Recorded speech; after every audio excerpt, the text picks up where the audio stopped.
Welcome to the Lean Out Your Business podcast, a show dedicated to helping entrepreneurs accelerate business growth and simplify success.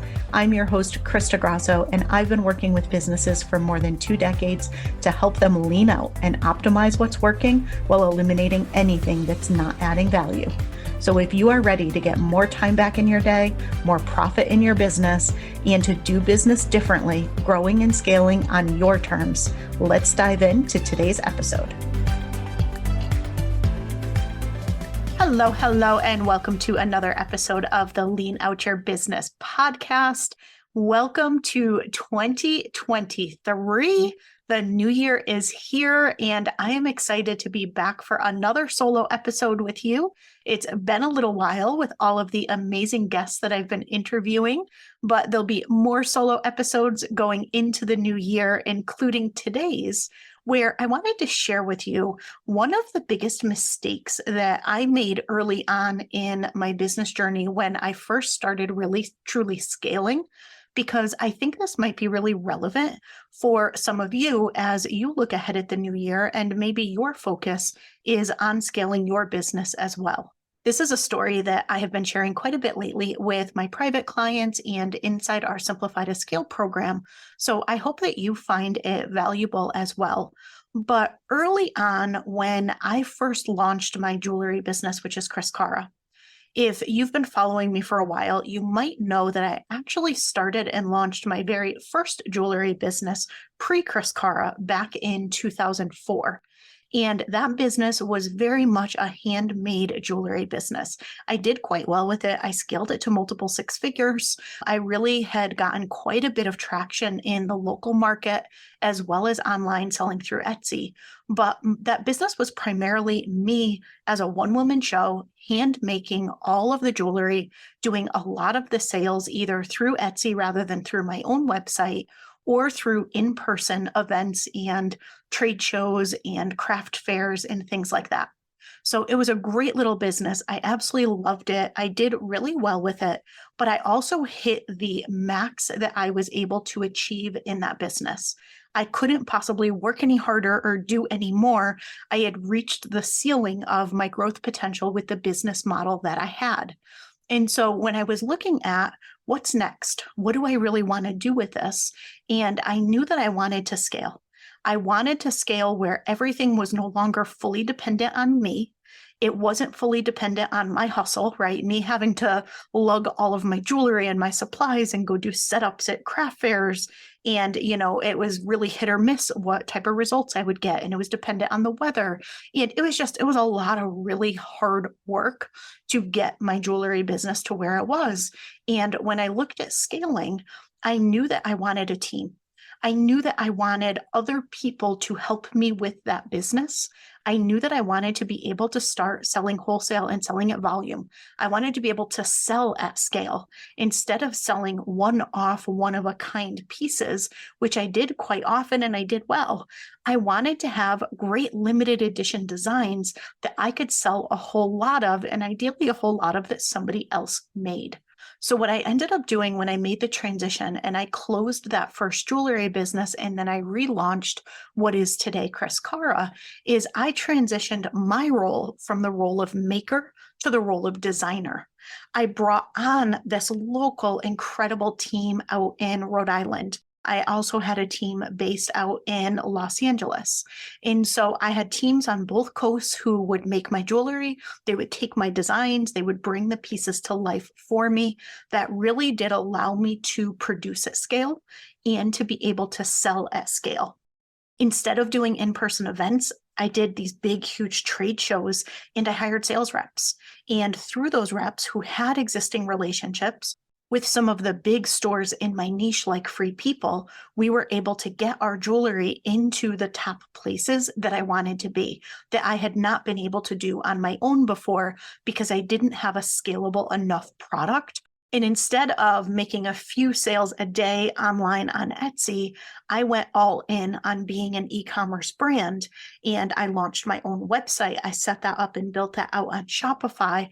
And I ended up going from a couple pieces here and there on Etsy to selling hundreds or sometimes even thousands of pieces of jewelry a day through my own website.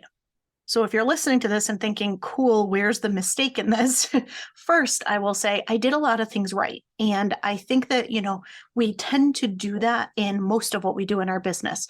We get a lot of things right. Sometimes we get 9 out of 10 things right, but it's that one thing that we miss. It's that one big mistake that we make that sometimes has such an incredible impact on our results. And it has such an incredible impact on just how hard we have to work and how much we enjoy the journey of getting from where we are to where we want to be. And I made a whole lot of mistakes. It was not a 9 out of 10. I'll give myself maybe like a half and half. I did a lot of things really well, but I also learned a lot of things along the way. Even though this was not my first business, it was my first product-based business. And for any of you who sell a physical product as part of your coaching, consulting, or service-based business, especially a product that you manufacture, you probably know that products are very expensive. It's a completely different experience. It's really expensive to learn through a product-based business because those mistakes cost you real money in addition to time. So I made a ton of mistakes, but when I look back and I think about really the number one, the biggest one that I make, and the one that ironically I see so often made today in the coaching businesses and consulting businesses and service-based businesses that I work with, is I was making decisions like a creative and not like a business owner. So this for you might be making decisions from a place of passion as opposed to from a place of being the CEO of your business. This might be you making a coaching-based decision instead of a CEO business owner-based decision. And so for me, I'll tell you what that looks like, and then let's talk a little bit about how that might be showing up in your business and what you can do about it. So one of the things that I did really well was I put a system in place to scale. I ended up having a scalable business model, which was great. That was what afforded me a lot of the opportunities to be in Free People and to be in some of those big stores and those big trade shows and to be able to sell so much jewelry, right? And so that was a really good decision. But while I looked at my business model and made it scalable, what I didn't do was make my product itself scalable. And that was where I honestly almost put myself out of business. And it was because I was thinking like a creative. I was thinking like an artist and a jewelry designer. And so what that means is the pieces of jewelry I created, right, they were incredible. They had this amazing attention to detail.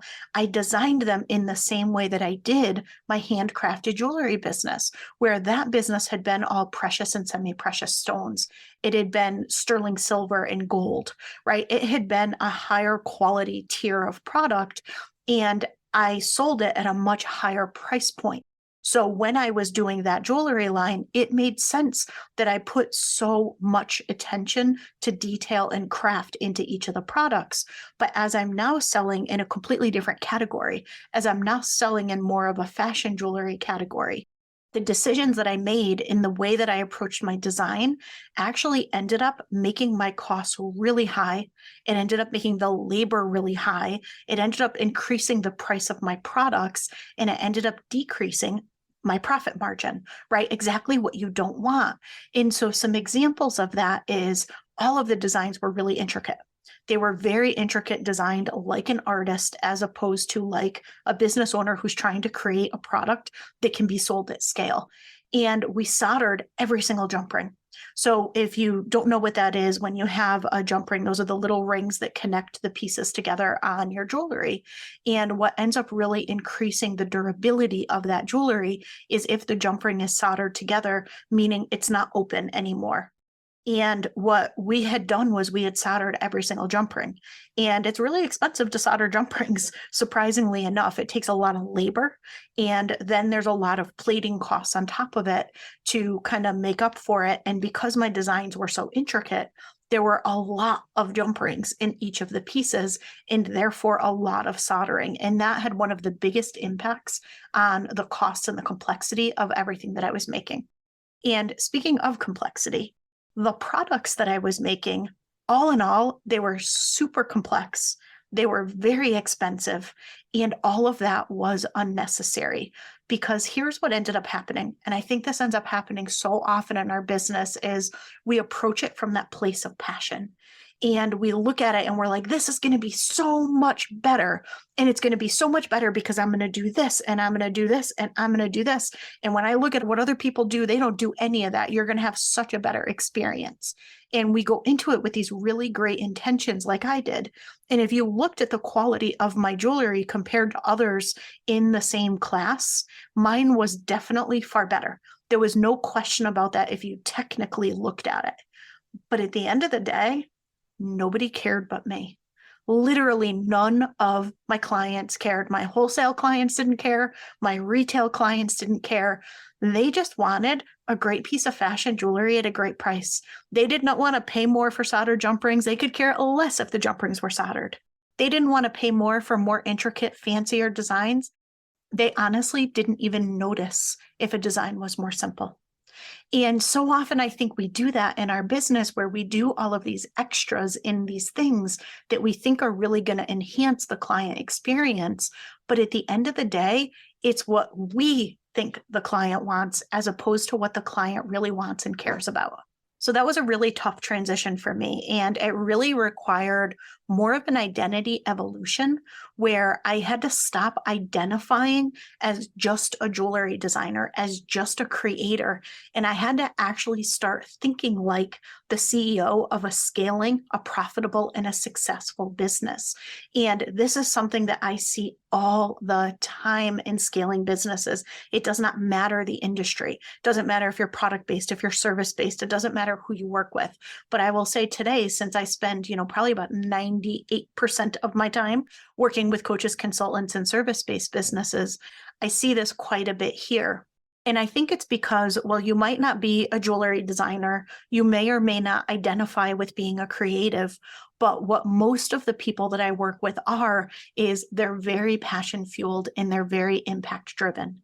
And because of that, we tend to make a lot of really personal based decisions instead of business based decisions.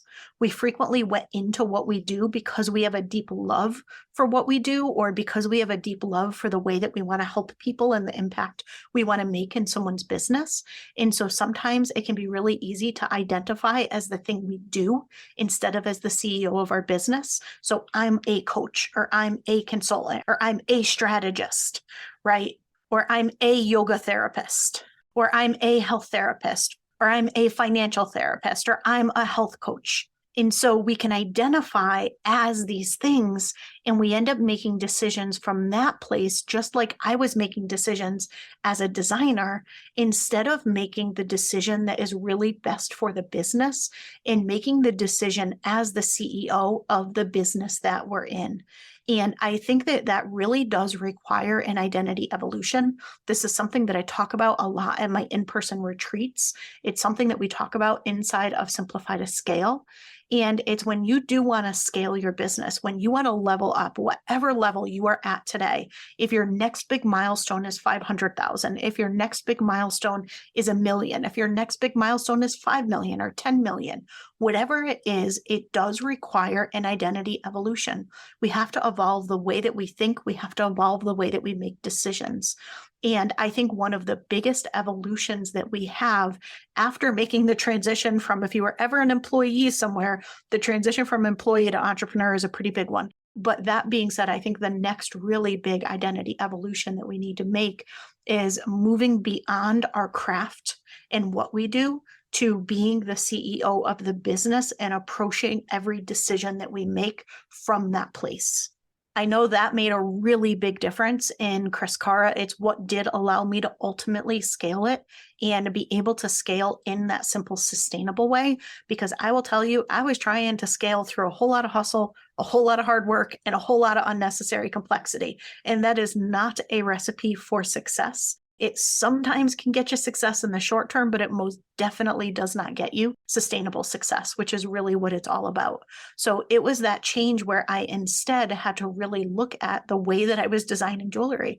I had to look at the pieces that I decided to commit to making and how I curated the different products that I offered. I had to look at that as the CEO, again, of a scalable, successful, profitable business. And I had to make decisions from that place instead of from the place of the artist in me, the designer in me who wanted to create this really cool, fancy, intricate, super durable piece of jewelry that really at the end of the day just didn't matter to my clients. As much as it mattered to me, it didn't really matter to them. And trust me, I spent a whole lot of time trying to help people understand why it was so much better that I made the product the way that I did. And even with that explanation, truly nobody cared. And I think sometimes we do that too, is like, well, if they just knew how much better it was, if they just realized, right? And so we try to convince people, or we try to over communicate the value of why we do this thing that really at the end of the day, we don't need to do, because we're really more making a personal decision instead of making a business decision and making a very customer-centric decision. That's one of the things. We just recently wrapped up our cohort of Simplify to Scale Ops Academy. We're getting ready to welcome in new people into Simplify to Scale in the new year. So if that's something of interest to you, head over to leanoutmethod.com/scale. But one of the modules, one of the things that we focus on in that is what I call the Lux client experience.